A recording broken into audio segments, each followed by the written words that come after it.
E chegamos na terceira aula do divulgador em uma semana. A gente já viu sobre a criação do seu nicho, do seu público-alvo e da sua persona.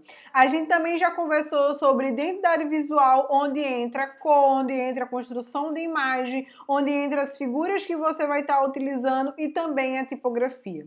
A gente já conversou sobre branding, que é toda a idealização e conexão da sua marca, da sua filosofia, junto com o público qual você vai estar desenvolvendo. E hoje a gente vai falar sobre o seu conteúdo. O seu conteúdo como diferencial. Você, como divulgador científico, precisa sim, obrigatoriamente ter um bom conteúdo. Por quê? Você é um divulgador científico, você não é uma página de memes somente, você não é apenas uma página de comédia. Você pode trazer a comédia para a sua divulgação científica? Pode, mas essa comédia vai estar atrelado a um conteúdo rico, a um conteúdo bem embasado.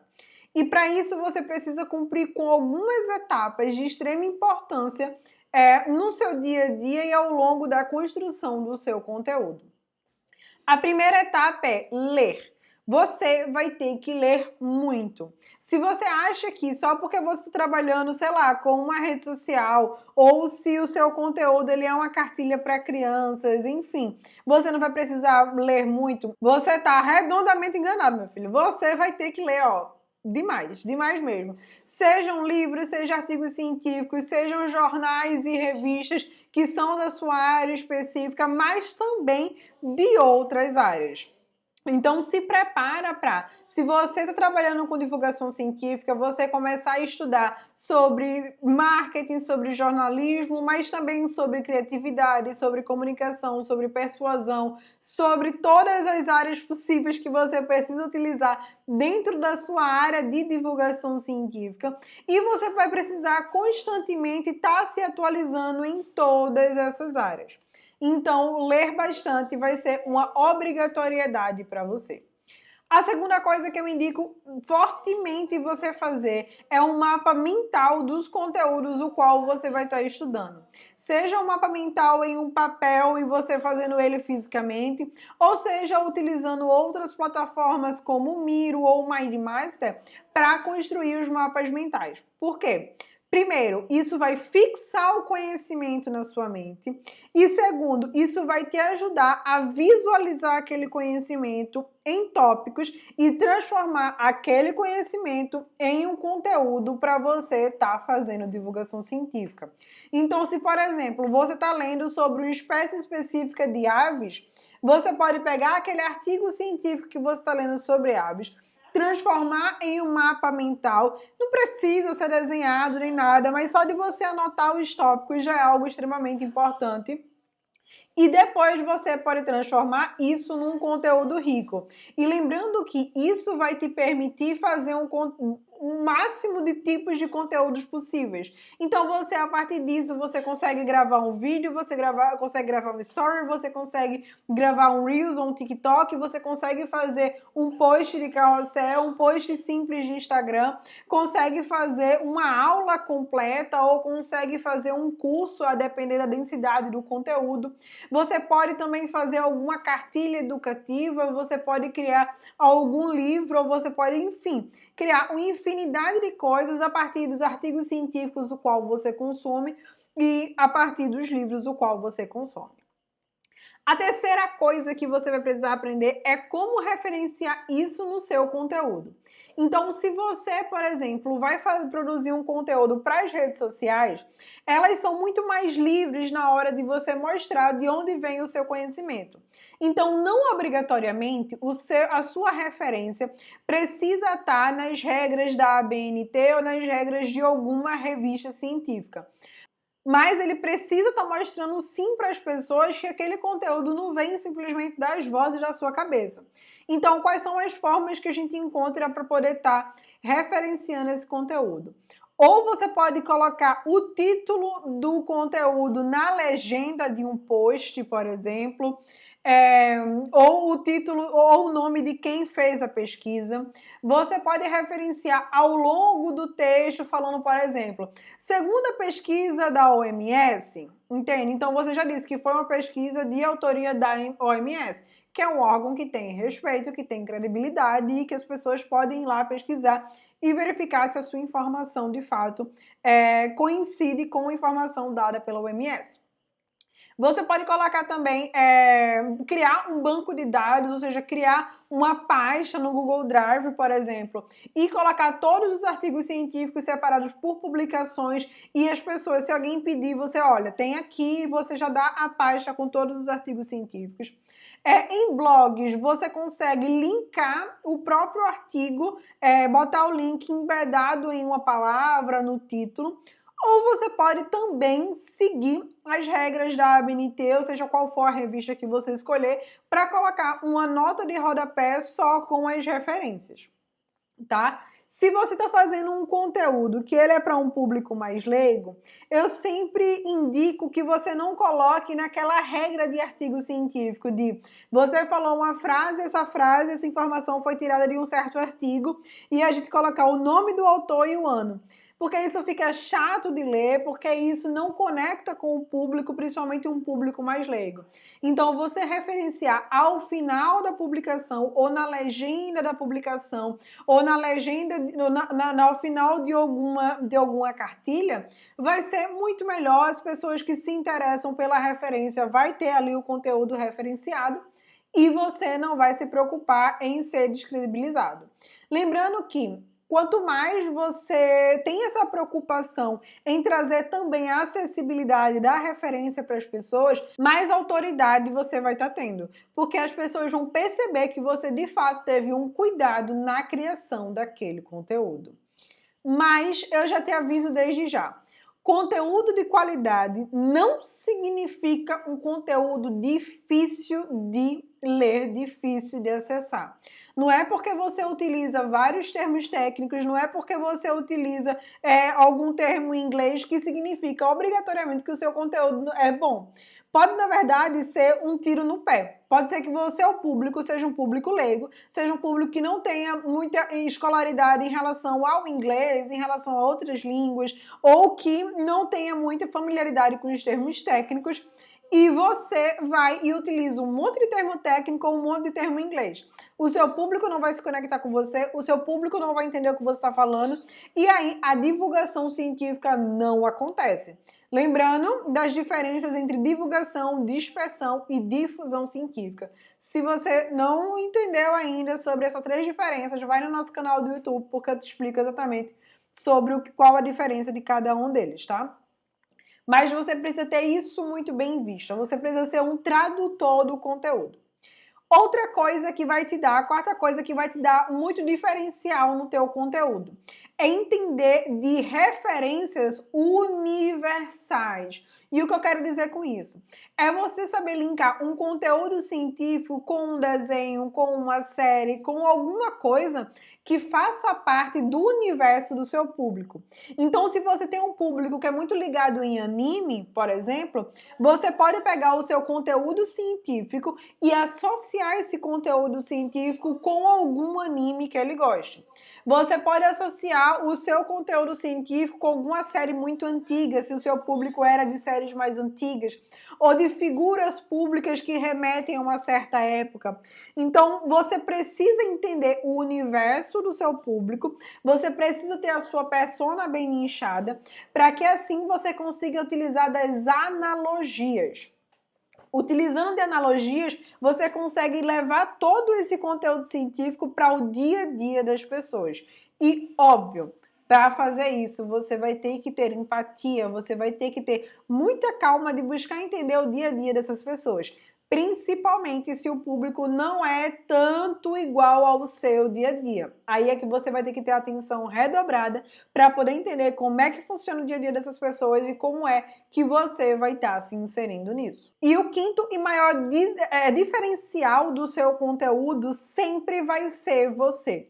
Pode ser que eu explique alguma coisa sobre ornitologia de uma forma e você vai explicar essa mesma coisa de uma forma completamente diferente. Então, sempre na construção do seu conteúdo, respeite a sua singularidade. Respeite a forma como você se expressa, a forma como você se relaciona com aquele conteúdo. Imagina se eu tivesse falando sobre divulgação científica, sem o meu sotaque pernambucano que é tão presente, sem as gírias que eu sempre trago, que também são tão presentes e são tão do meu dia a dia, se eu não utilizasse todas as minhas caricaturas que eu sempre utilizo, por quê? Porque isso sou eu no meu dia a dia. Seja você meu aluno, seja você um seguidor, seja você meu amigo, você vai estar me vendo da mesma forma. E é isso que faz o nosso perfil tão único, é isso que faz com que o nosso conteúdo tenha o diferencial. Por quê? Porque a gente traz personalidade. Lembre-se que as pessoas se relacionam com pessoas. As pessoas não se relacionam com máquinas. Mesmo que a gente passe o dia todo com isso daqui na mão, não significa que a gente está se relacionando com isso. A gente está com isso daqui na mão e olhando a vida de outras pessoas. Então, o seu conteúdo tem que ter personalidade, tem que ter voz. E quando a gente fala de voz, automaticamente a gente lembra de quê? A gente lembra de comunicação. Um bom divulgador científico é também um bom comunicador. Então, se você ainda não tem a sua comunicação bem desenvolvida, se você não sabe como construir uma linha de pensamento quando você vai fazer uma palestra, quando você vai fazer um conteúdo, se você não consegue ser entendido quando você vai dar alguma aula, quando você vai explicar alguma coisa, por favor, por você, não é nem por mim, nem pela ciência, mas por você, faça um curso de comunicação, ou pelo menos comece a ler e a estudar sobre comunicação. Porque dentro da comunicação existe um universo de coisas que você vai estudar. Desde a linguagem falada, até mesmo a comunicação visual, a comunicação sinestésica, a comunicação auditiva, desde a sua postura, que vai ser a sua linguagem corporal, a não verbal, o perfume que você utiliza, a cor de roupa que você utiliza, a forma como você olha para as pessoas e você se conecta com as pessoas. Tudo isso vai ser comunicação. E dentro da comunicação você ainda vai aprender sobre os arquétipos, você vai aprender sobre os canais de acesso, você vai aprender sobre os pilares da comunicação, você vai aprender sobre gatilhos mentais, você vai aprender sobre estrutura de uma comunicação. Então, é muita coisa que você precisa sim desenvolver. Seja você um divulgador científico ou não, você precisa ter uma comunicação muito bem alinhada. Porque é essa comunicação que vai te ajudar a se comunicar com você mesmo e é essa comunicação que vai te ajudar a se comunicar com o público e com as pessoas à tua volta. Então, se tu começa a melhorar essa tua comunicação e lembrando que falar bem não é falar muito. Tem muita gente aí que fala e ninguém não entende nada. Ou que fala e não tem uma linha de pensamento clara e que de fato vai gerar um engajamento. O engajamento não é, eu não digo de números, mas um engajamento no nível de transformação do conteúdo qual está sendo passado. Então, desenvolva a sua comunicação para que o seu conteúdo fique cada vez melhor. E a última regra básica e necessária e essencial para um conteúdo tão diferencial é você desenvolver a sua criatividade. E aí eu sempre indico o curso Aprendizagem Criativa, que inclusive está de graça, então ó, aproveitem isso. Façam o máximo, estejam o máximo possível em contato com criatividade. Quanto mais você lê, mais criativo provavelmente você vai ser. Quanto mais você se exercitar, mais criativo você vai ser. Quanto mais contato com coisas diferentes, culturas diferentes, pessoas diferentes, informações diferentes, mais criativo você vai estar. Beleza? E saiba combinar as coisas. Saiba enxergar as coisas de um jeito diferente. Se você vê essa garrafa, veja muito mais do que uma garrafa. Se você vê essa borracha, veja muito mais do que apenas uma borracha. Veja possibilidades de outras coisas. Assim, você, quando chegar para fazer o seu conteúdo, você vai conseguir ligar os pontos muito mais fácil e dessa forma transmitir o conhecimento para as pessoas de uma forma muito mais fácil. Então, lembre de trazer a sua autenticidade, a sua criatividade, referências realmente verificadas e de qualidade. Saiba mostrar tudo isso para as pessoas, saiba se colocar no lugar das pessoas na hora de você construir o seu conteúdo. E, acima de tudo, criatura, não desiste. Eu sei que é difícil, eu sei que dá trabalho, eu sei que tem dias que dá vontade de desistir de tudo, jogar as coisas pro ar e viver do que a natureza nos dá.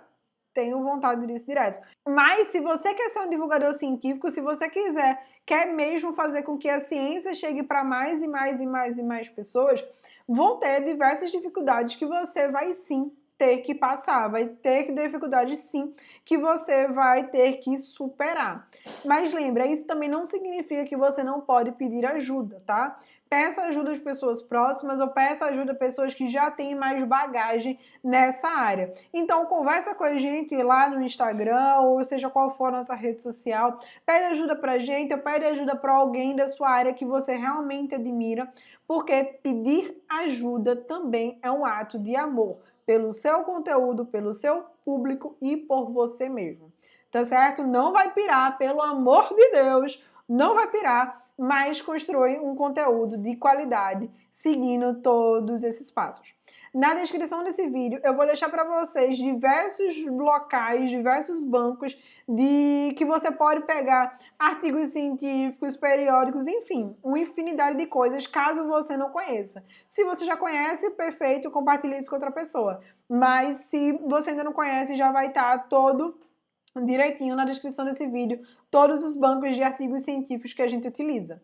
Beleza? A gente vai se ver novamente amanhã na nossa aula ao vivo, falando sobre o start, né? Sobre como começar tudo isso, o ponto de partida para tudo isso. Você vai poder tirar todas as suas dúvidas ao vivo comigo, então vai se preparando aí porque a gente vai poder conversar bastante. E lembra que amanhã também eu vou abrir as vagas para a nossa turma, nossa segunda turma do curso Você Divulgador. É um curso completo onde você vai aprender cada uma dessas coisas que a gente falou nesses dias, você vai aprender o passo a passo de cada uma dessas coisas, ainda mais aprofundado do que a gente já fez hoje, já fez durante essa semana.